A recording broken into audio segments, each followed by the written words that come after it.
여러분, 우리나라 대입 한도가 또 한 번 크게 흔들리고 있습니다. 대한민국 최상위권 대학 바로 연세대학교가 정말 파격적인 입시안을 발표했거든요.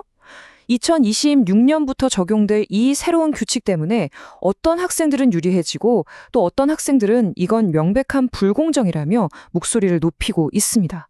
대체 무슨 일일까요? 자, 한번 상상해 보세요. 여러분이 수험생입니다.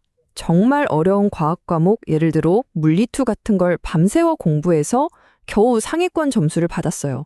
그런데 내 친구는 상대적으로 수월하다고 알려진 사회 과목을 선택해서 비슷한 점수를 받았습니다.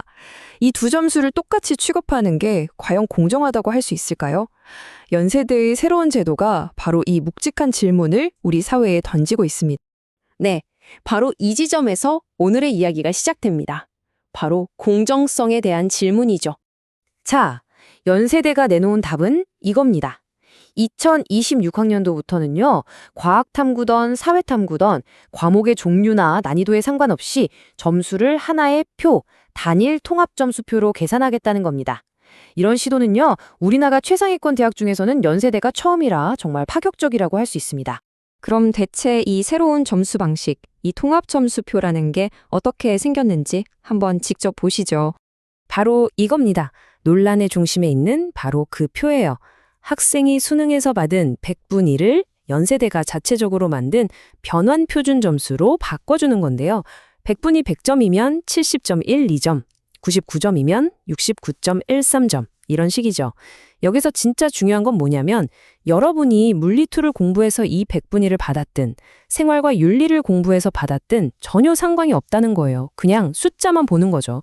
100분위 숫자만 보고 똑같은 점수를 줘버리는 겁니다. 아니 근데 이 논란을 제대로 이해하려면 이 변환 표준 점수라는 게 뭔지부터 알아야겠죠? 이게 바로 이 문제의 핵심이거든요. 변환 표준 점수? 말이 좀 어렵죠. 근데 쉽게 생각하면 점수 환율 같은 거예요. 과목마다 어렵고 쉽고 또 시험 본 친구들 수준도 다 다르잖아요.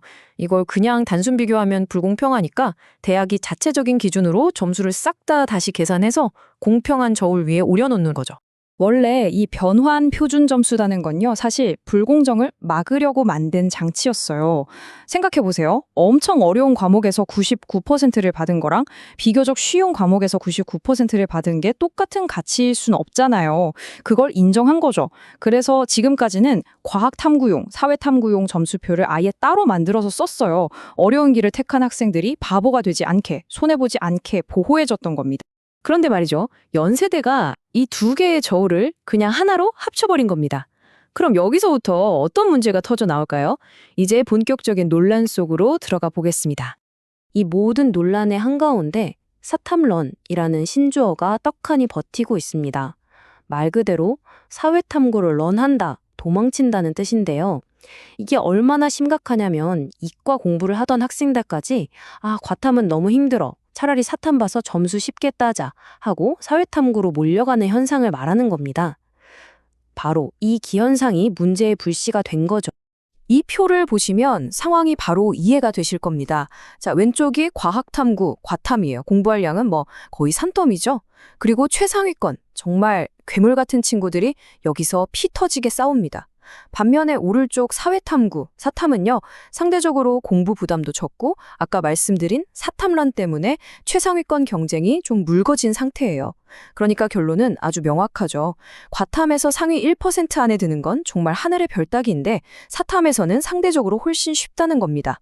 이 상황을 두고 한 입시 전문가는 정말 날카롭게 지적합니다. 이건 그냥 과목별 난이도나 학생들 수준 차이를 완전히 무시해버리는 거다.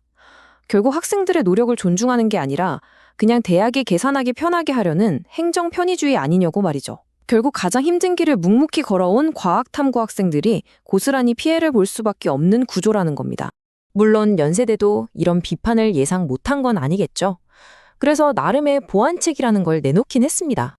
그 해결책이라는 게 바로 이 3%입니다. 가산점을 주겠다는 건데요.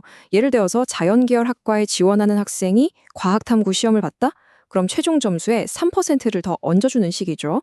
물론 반대로 인문계열 학생이 사회탐구를 봤을 때도 똑같이 적용됩니다. 하지만 전문가들의 반응은 아주 냉정합니다. 이 3% 가산점, 이거 사실상 의미가 거의 없다는 거예요. 이미 기울어진 운동장에 깃털 하나 올려놓는다고 뭐가 달라지겠냐는 거죠. 이 3%로는 과학 탐구를 선택해서 보는 불리함을 만회하기엔 턱없이 부족하다는 분석이 지배적입니다. 결국 우리는 이런 딜레마에 빠지게 됩니다.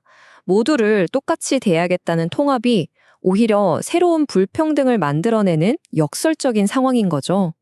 겉으로 보이는 숫자를 똑같이 맞추는 게 진짜 공정한 걸까요? 아니면 그 숫자에 담긴 노력의 무게를 다르게 인정해 주는 게 진짜 공정한 걸까요? 연세대의 이번 결정이 던진 묵직한 질문입니다. 여러분은 어떻게 생각하시나요?